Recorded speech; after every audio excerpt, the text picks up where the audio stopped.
Alors aujourd'hui, on se trouve pour une rapide présentation de ce qu'est un professeur principal. Alors on dit professeur principal, mais ce n'est pas forcément un professeur, c'est ce qu'on va voir dans cette vidéo.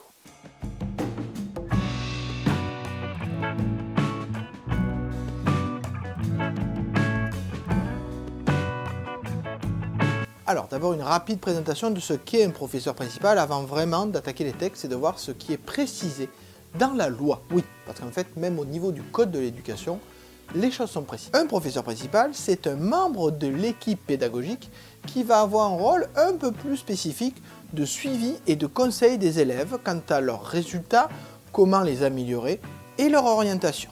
En fait, si on veut se baser sur ce que doit faire un professeur principal, c'est relativement court. C'est écrit dans l'article D421-49-1 du Code de l'éducation. Et vous voyez grosso modo ce code. Je le mets aussi en lien dans les commentaires. D'ailleurs, tous les textes officiels sont en lien dans la description de la vidéo. N'hésitez pas à aller les voir pour vous faire une idée par vous-même. Oui, prenez l'information à sa source. Donc il y a cet article-là du Code de l'éducation qui dresse un bilan global de ce que doit être un professeur principal. Je le reprendrai par la suite, bien évidemment. Et il y a aussi le bulletin officiel, le numéro 37 du 11 octobre 2018, qui permet de préciser un peu, parce que le décret c'est un peu court, donc tout un bulletin officiel, une circulaire a été rédigée pour pouvoir présenter de façon plus précise les rôles que l'on attend d'un professeur principal. Et c'est très important parce qu'à partir du moment où c'est écrit dans la loi, une personne qui a droit à ces obligations statutaires du professeur principal, ce que doit faire le professeur principal, si ce n'est pas fait, c'est donc opposable puisque c'est écrit dans le droit français. C'est d'ailleurs ça qu'il est important de retenir, les obligations en fait doivent être remplies, sinon on peut avoir des soucis juridiques. Alors, soucis juridiques, évidemment, ça se termine rarement au tribunal, mais la société étant ce qu'elle est, on n'est jamais trop prudent, ni jamais trop informé. Il faut bien imaginer que pour l'ensemble de ces missions, il y a une rémunération qui va être faite. C'est d'ailleurs là-dessus que je vais partir par la rémunération. Oui, parce que finalement, ce qui intéresse beaucoup, aussi bien les enseignants que les autres, c'est de savoir combien ça gagne un professeur principal.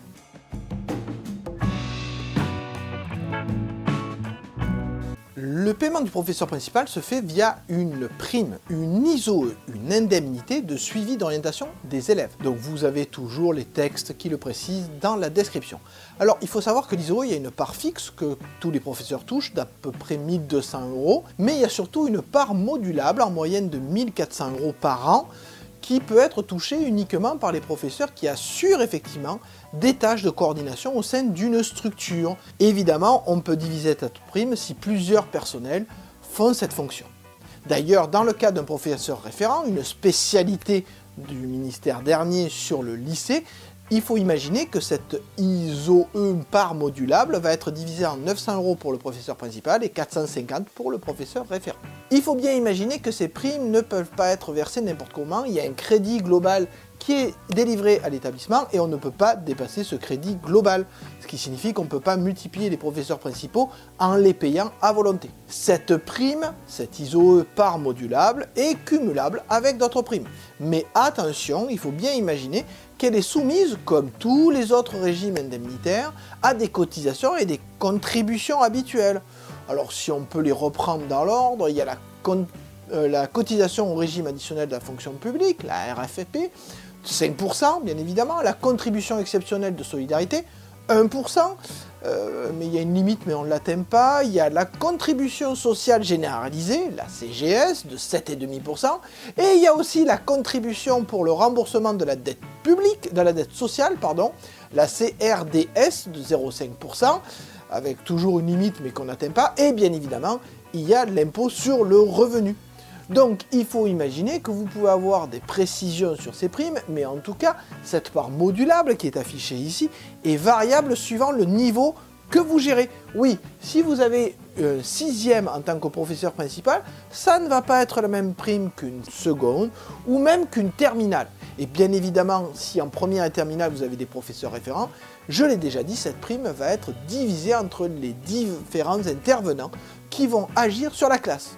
Donc vous voyez que ces primes sont payées par an, donc pour ça, c'est uniquement ces primes-là qui vont payer le professeur principal en moyenne de 1 400 € par an quel que soit le nombre d'heures effectuées, parce qu'évidemment, c'est une prime qui est donnée à la tâche et pas au nombre d'heures. C'est-à-dire, si le professeur principal il passe 1 heure, il est payé 1400 € en moyenne pour 1 heure. S'il y passe 200 heures, il est payé la même chose pour 200 heures. Oui, c'est pas avec professeur principal qu'on fait fortune, je vous le cache pas. Ah, au fait, puisqu'on parle de l'ISOE, il faut imaginer que tous les personnels de l'équipe éducative le touchent, y compris le chef d'établissement, puisqu'il fait partie de l'équipe pédagogique des classes.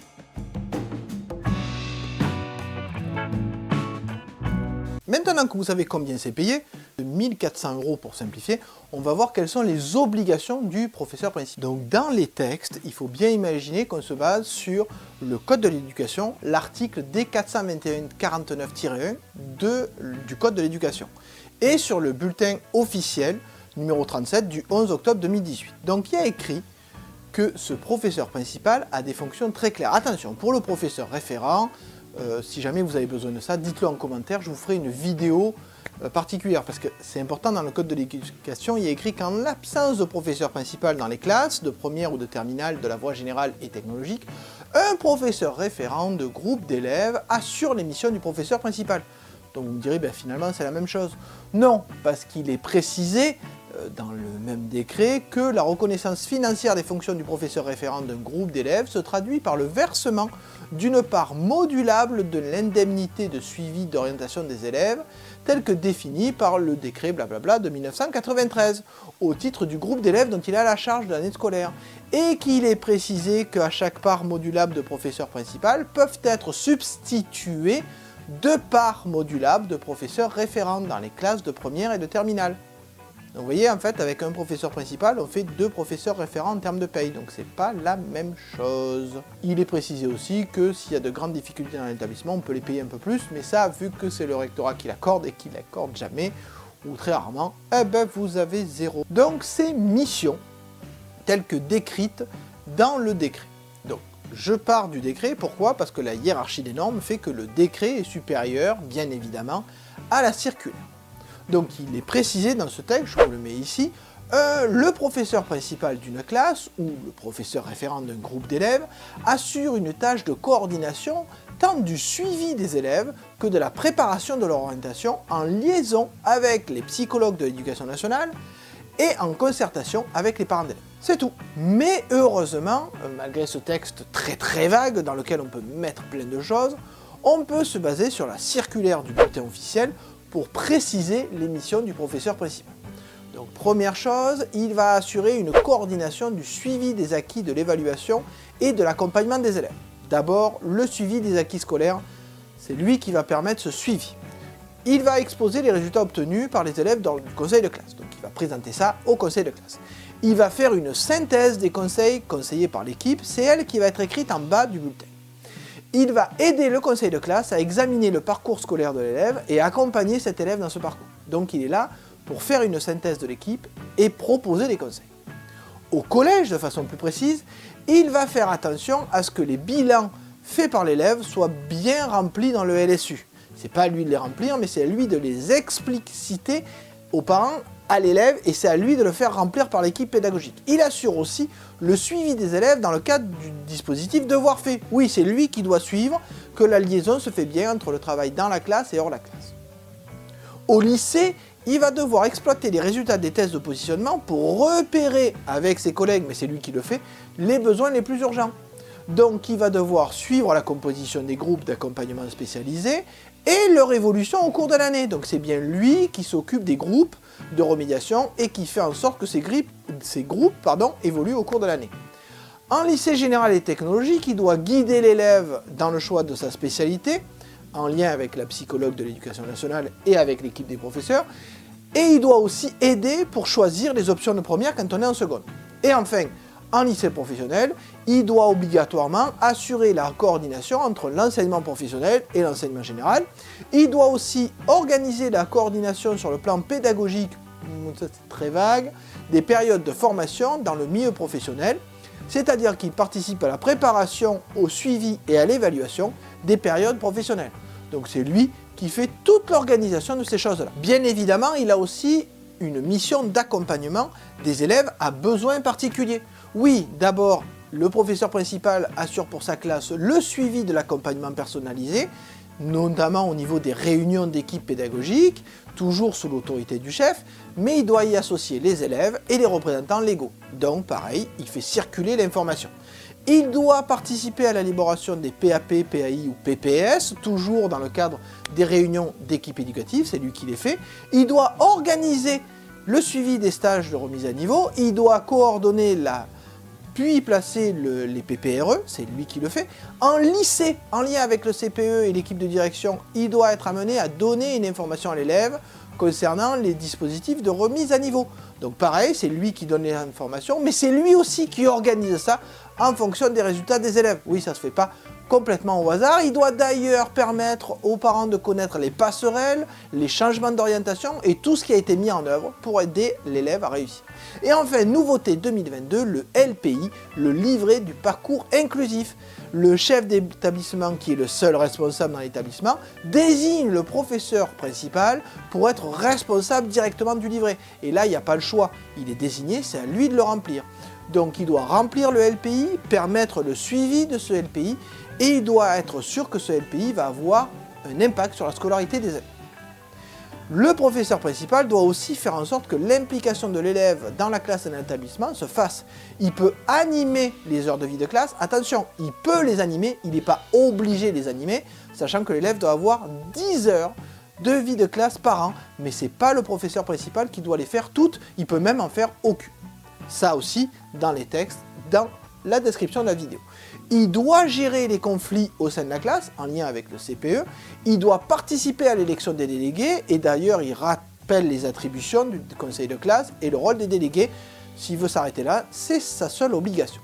Le professeur principal doit créer un lien privilégié entre l'établissement et les représentants légaux des élèves, à savoir des rencontres, des réunions. Chaque professeur principal d'un niveau d'enseignement doit participer au conseil pédagogique.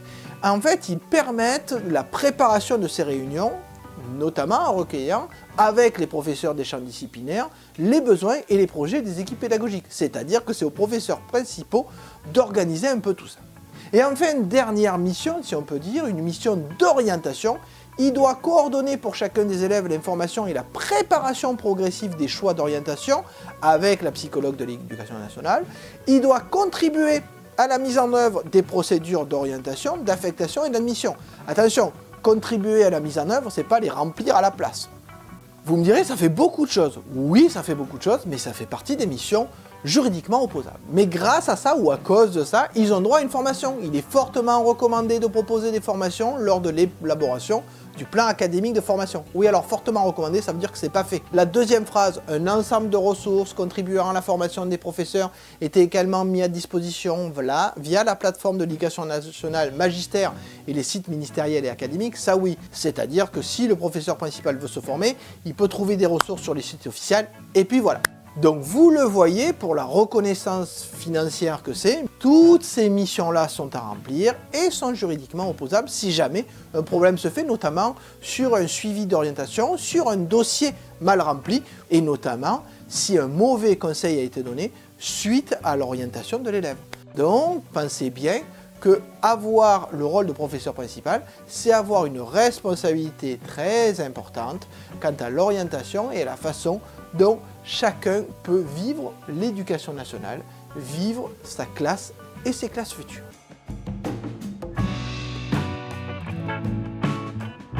Alors maintenant qu'on a vu la rémunération et ce qu'était le rôle de professeur principal, qu'est-ce que ce n'est pas? Ce n'est pas une obligation. Dans le texte, il y a écrit « Au sein des équipes pédagogiques, les professeurs principaux sont désignés par le chef d'établissement conformément aux dispositions de l'article R421-10 du Code de l'éducation avec l'accord des intéressés en fonction de leur qualité pédagogique et de leur aptitude aux tâches d'organisation, au travail en équipe, au dialogue, quel que soit l'interlocuteur. » Donc il est bien précisé avec l'accord de l'intéressé. Bien évidemment, cela signifie qu'il faut l'accord de la personne pour être professeur principal. On ne peut pas vous obliger à l'être, surtout qu'il y a bien précisé que le principal ou le chef d'établissement désigne avec l'accord de l'intéressé. Maintenant, vous pouvez tomber sur des chefs d'établissement un peu indélicats qui confondent direction et gestion, qui ne comprennent pas qu'ils peuvent désigner seulement avec l'accord. Du coup, pour obtenir l'accord, ils ont tendance à vous rappeler que pour votre fiche de vœux, pour votre emploi du temps personnel, ce ne sont que des vœux et que si malheureusement il est obligé de vous faire venir 1 heure toutes les demi-journées, c'est qu'il n'avait pas le choix, c'est pas du tout parce que vous avez refusé d'être professeur principal, alors que c'est votre droit de refuser. Première chose, si jamais ce genre de chef d'établissement un peu indélicat arrive, n'hésitez pas à accumuler des preuves audio ou écrites, puisqu'il y en a certains qui osent l'écrire, pour pouvoir avoir un recours administratif. Pas parce qu'on est un supérieur hiérarchique qu'on a le droit de faire n'importe quoi. Dans les textes, il est bien précisé que c'est la volonté de la personne et pas la désignation du chef qui fait foi. Ensuite, n'oubliez pas que vous pouvez très bien dire oui et refuser la rentrée. Oui, c'est pas parce que vous avez dit oui en juillet qu'une fois votre emploi du temps fait, vous n'êtes pas obligé de continuer. Vous pouvez très bien démissionner du rôle de professeur principal. Alors certes, c'est un peu indélicat, c'est pas très sympa à faire d'ailleurs parce que ça désorganise pas mal les choses, mais c'est une possibilité. C'est pas parce que vous avez dit oui en juillet que forcément vous allez l'accepter. De même, en cours d'année, vous pouvez démissionner du rôle de professeur principal. La seule sanction, entre guillemets, c'est que vous ne serez payé professeur principal qu'au prorata de ce que vous avez fait, bien évidemment. Oui, je précise ça parce que des fois, le fait d'être professeur principal peut provoquer quelques frictions au sein d'un établissement. N'oubliez pas qu'il est précisé que le professeur principal doit être choisi au sein de l'équipe pédagogique. Ben, vous savez quoi, le chef d'établissement, il fait partie de toutes les équipes pédagogiques. Donc il peut être désigné, c'est merveilleux, pour toutes les classes. Bon, par contre, il n'aura qu'une ISO, parce qu'on ne peut pas en toucher plusieurs. Ah oui, même chose, si vous êtes professeur de plusieurs classes, vous n'avez qu'une seule ISO par modulable, faut pas non plus accumuler. Ou en tout cas, c'est pas légal si on fait ça. Deuxième chose que n'est pas un professeur principal, ce n'est pas une secrétaire. Oui, c'est pas parce qu'il doit organiser les choses, qu'il doit remplir tous les dossiers, vérifier tous les dossiers, non. Il peut collecter les documents sans les vérifier, il sert juste de lien entre l'administration et les élèves ou la famille. Sachant que normalement, il y a un secrétariat, une gestionnaire pour récupérer les documents. Ce n'est pas une secrétaire. Ah, puisqu'on en est aux obligations qui sont souvent imposées au professeur principal, ce n'est pas l'animateur exclusif de l'heure de vie de classe. Il y a bien écrit qu'il peut organiser les vies de classe, il peut animer des heures de vie de classe, mais il n'est pas obligé. C'est-à-dire qu'il y a 10 heures à faire, mais c'est 10 heures pour l'équipe entière. Il peut organiser un tour pour dire « Tiens, toi tu pourrais faire ça, toi tu pourrais faire ça ». Il ne peut pas obliger, puisqu'il n'est pas le supérieur hiérarchique de ses collègues, mais il n'est pas obligé de le faire. C'est-à-dire que s'il ne veut pas le faire, il ne le fait pas. Et que s'il y a des mesures de rétorsion, ce qui ne saurait exister bien évidemment dans l'éducation nationale, tout se passe au mieux, eh bien il faut absolument contacter un syndicat et se plaindre. Et oui, dernière chose, et je vais revenir là-dessus, le professeur principal est un coordinateur, c'est pas quelqu'un qui fait tout. Donc il doit mettre en place de la communication entre les élèves, l'administration, les parents et l'équipe pédagogique, faire en sorte que tout ça tourne sans être le supérieur hiérarchique de personne. Bon courage, mais bien évidemment, il faut qu'il fasse ça, je le conseille, par écrit, pour bien montrer que lui a fait en sorte de communiquer avec l'ensemble de ses collègues et pour trouver des informations nécessaires. Après, si les collègues ne veulent pas suivre, lui, il n'y peut rien.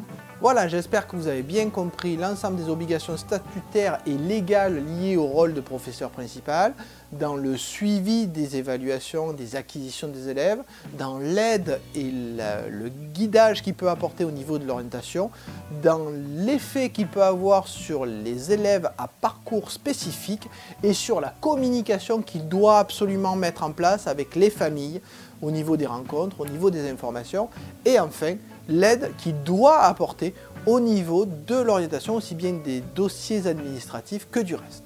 Donc vous le voyez, c'est une mission globale assez lourde qui peut demander pas mal d'heures, mais qui est somme toute passionnante pour ceux qui sont prêts ou prêtes à le faire, de 1 400 € par an. Si vous avez des questions, n'hésitez pas à le dire en commentaire, n'hésitez pas non plus à vous rapprocher de votre syndicat qui pourra vous renseigner, à regarder les textes de loi que j'ai mis dans la description de la vidéo, et à dire en commentaire si vous voulez un peu plus d'informations, notamment sur le professeur référent que j'ai vraiment effleuré dans cette vidéo.